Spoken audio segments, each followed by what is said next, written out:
τυφλώνεται μπροστά μου. Είμαι σαωρία και ο ουρανός βρωμάει. Βάρβαρη Τουρκία, τα σύμβολα θανάτου κυριαρχούν πιο πέρα. Μα για τη λευτεριά μας θα έρθει κάποια μέρα. Το πλοχιαστήκε όλο υπομένο, πατρίδα μου καιρή σου έχω αναμένο.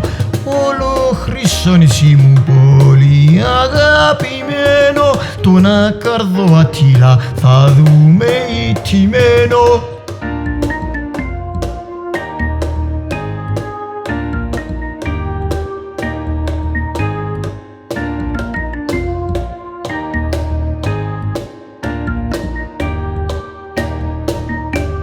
Απέναντι κοιτώ το πενταδάχτυλό μας, τον ήλιο που βασίλεψε για το λαό μας. Κι αν έχει χρόνια τα σειρματοπλέγματά του, η φλόγα του ανάβει μες στα έγκατά του.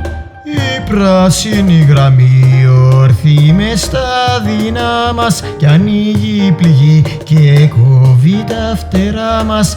Μα το λευκό πουλί αδιάκοπα πετάει, δεν ξέρει από εδώ φράγματα κι όπου θέλει πάει. Η μάγρυπνος σκοπός, την Κύπρο μας προσέχω, εδώ δεν έχει φως, μα βλέπω και να τρέχω.